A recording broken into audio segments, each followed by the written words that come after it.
T'as chaud mon pote? Parce que moi aussi. Si t'avances et tu recules, comment veux-tu que je te canicule? Messieurs, dames, bonjour, préparez votre passeport car nous partons pour la Thaïlande avec une prière avant l'aube. A prayer before dawn. Yes, l'English! Entre 2 embrouilles de théorie du complot, 3 jugements de valeur, parfois Facebook a du bon. Parce qu'ils ont compris que j'aimais beaucoup le cinéma, et de temps en temps l'algorithme m'envoie des bandes annonces. Et c'est comme ça que je suis tombé sur ce film. Dès la première image, je l'ai mis dans mon planning. Obligé, on va se le faire! Et mon pote, c'est une agréable surprise. Et je savais même pas que c'était un film français au départ.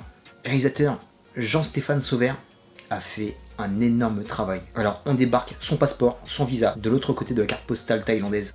On est très loin des resorts et des îles paradisiaques. On est dans un monde qui existe, qui est loin de nos yeux, mais d'une sauvagerie à l'état brut. Parental advisory oblige, c'est facilement un Peggy 18 ce film. C'est d'une violence crue et d'une noirceur quasi insoutenable. Et ça va durer tout le film. Mieux vaut être préparé physiquement et mentalement. Et ce que j'ai aimé par-dessus tout, c'est que ce film a réussi à réunir beaucoup de thématiques sans que aucune prenne le pas sur l'autre. Au départ, on y va. Au départ, je vais pas te mentir, j'étais vachement attiré parce que c'était de la boxe thaï. Moi qui suis fan de kickboxer avec JCVD.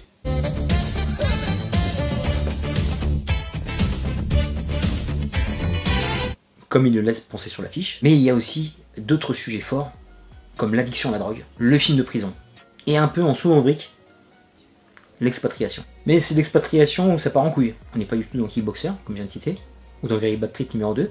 On est plus dans Midnight Express, ou Loin du Paradis. Et ça m'a beaucoup marqué, j'ai beaucoup de potes qui sont partis à l'étranger, surtout dans les pays d'Asie du Sud-Est, en général. La Thaïlande, l'Éden, villégiature du Plan Lézard. Ils ont le cœur ouvert, ils ont le cœur sur la main, ils sont hospitaliers. Mais dès que tu sors des clous, mon pote, ça peut vite tourner vinaigre, parce que la loi ne blague pas.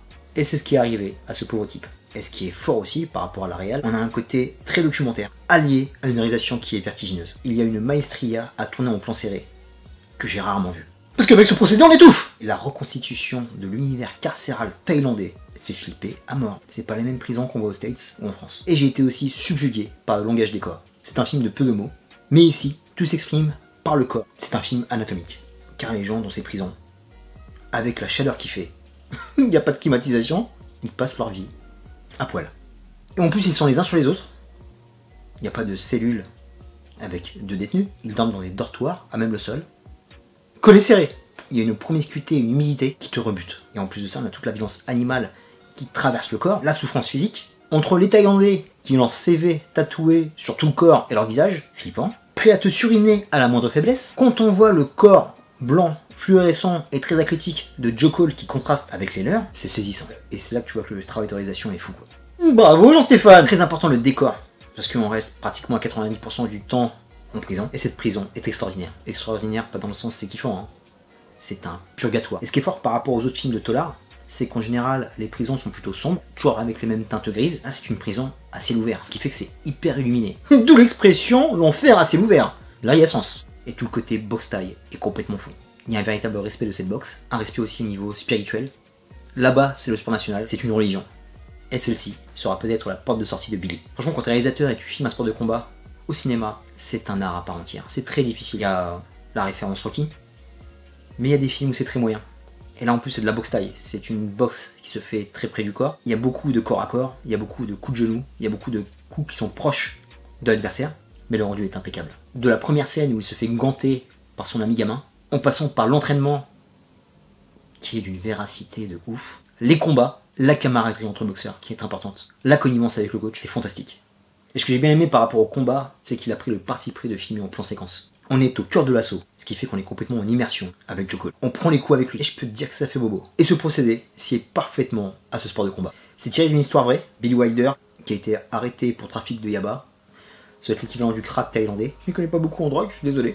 Et on voit tout ce parcours, et tout ce parcours réaliste. Ce qui est bien, c'est que c'est pas du tout édulcoré. On voit pas un mec qui arrive en prison, et qui va se révéler être le génie du crime. Coucou Jacques Audiard! Ou être en prison, et être aimé de tous. Là-bas, il n'y a jamais eu vraiment de porte de sortie. Il y a cette fameuse scène à l'hôpital qui a été hyper marquante, je te la dis pas parce que elle m'a choqué. Pays qui sont complètement à part, donc c'est un tout autre délire au niveau de la surveillance des détenus. Le contraste entre un expatrié qui se retrouve au milieu des Thaïlandais. Quand tu vois ses co-détenus, ça fait rep. Quand tu vois ce qui se passe, la corruption, les viols, le racket. Mais avec toute cette tension, où on respire quasi jamais. On a quelques beaux moments de souffle. La scène du parloir qui dure 5 secondes avec le gamin en face de lui, la relation hyper touchante qu'il a avec une ladyboy, c'est parfait. Et à saluer la performance de Joe Cole. Ça peut être qu'un super acteur parce que le mec c'est un Peaky Blinders, tout de suite ça en impose. Je l'avais entreaperçu dans Green Room, dans Black Mirror, il arrive à allier, comme beaucoup d'acteurs britanniques, j'ai pensé à Tom Hardy, la brutalité, la perdition et l'émotion. Et pour un acteur d'un si jeune âge, c'est super prometteur. Bravo à lui, superbe. En plus, très crédible en boxe thaï. Le mec a bossé pour son rôle, ça se voit. Je ne sais pas s'il boxait avant, mais en tout cas il envoie le gars. Comme ça. Comme ça.